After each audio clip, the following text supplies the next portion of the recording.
जीवन ऐसे जियो जैसे अभिनय कर रहे हो, अभिनय ऐसे करो जैसे जीवन जी रहे हो। और वो बात मेरे घर कर चुकी है और वो बात मैं कभी ज़िंदगी में भूलूंगा नहीं। 2009 में I passed out as an engineer, graduation ख़त्म की थी और अगले ही दिन मैंने अपने आप को एक एक्टिंग कोर्स में अप्लाई किया अपने आप को। और मुझे एक्चुअली ये जानना था कि ये क्या सिर्फ ये हॉबी है या मैं ये जीवन भर ये करना चाहता हूँ, एक अपनी लाइफ इसको देना चाहता हूँ।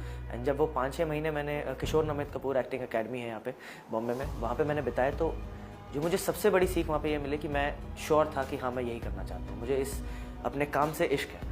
और उसके बाद फिर मुझे अनुराग कश्यप साहब के साथ एज एन एडी बनने का मौका मिला गैंग्स ऑफ वासेपुर पे। वो बहुत बड़ी स्कूलिंग रही जब मैंने मनोज बाजपेयी जी, ऋचा चड्ढा, पीयूष मिश्रा जी, नवाज भाई, इन सबको काम करते हुए इन पर्सन देखा।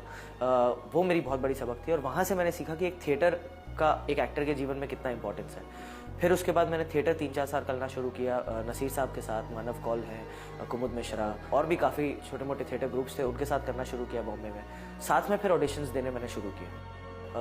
ऑडिशंस यहाँ पे बॉम्बे में 3-4 जगह बहुत मशहूर हैं जहाँ ऑडिशन होते हैं। उसे बॉम्बे में स्ट्रगलर्स एरिया भी कहा जाता है। तो वहाँ खूब चक्कर काटे हैं। रोज़ 11 बजे सुबह एक बैग लेके निकलता था जिसमें एक फॉर्मल वेयर होता था, कुर्ता पजामा होता था, एक ट्रिमर रखा होता था, और वो लेकर मैं निकलता था कि कहीं भी जो लुक कहोगे मैं उस लुक में आके आपको ऑडिशन दे दूँगा।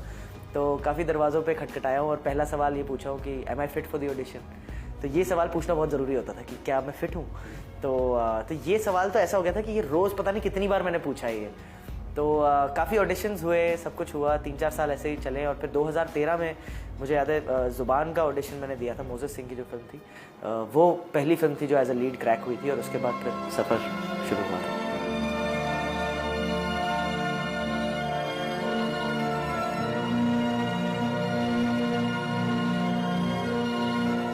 हमें सिर्फ ये सिखाया गया माँ बाप से कि आप मेहनत करो, आप जो आपका काम है वो करो, सिंसियरली करो, उसके बाद जो रिजल्ट आएगा वो आएगा, उसमें कोई गम नहीं कर। तो शायद वो इनग्रेन्ड था अंदर कि आप करते रहो, फिर होगा नहीं होगा वो देखी जाएगी। और पापा हमेशा कहते हैं कि अगर तुम पूरी सच्चाई से आज को जी रहे हो ना, कल अच्छा ही होगा, टेंशन मत लो।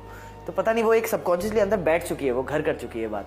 और मैं सचमुच इस चीज़ को मैं बहुत पसंद करता हूँ, एक्टिंग करना।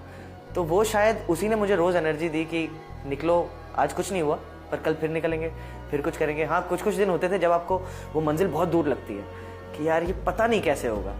बट मुझे याद है माँ जब भी खाना खाते थे तो माँ साथ में बोलते, तू क्यों सोच रहा है कैसे होगा, तेरा काम ही नहीं है वो कैसे होगा सोचना, तू करता रह जो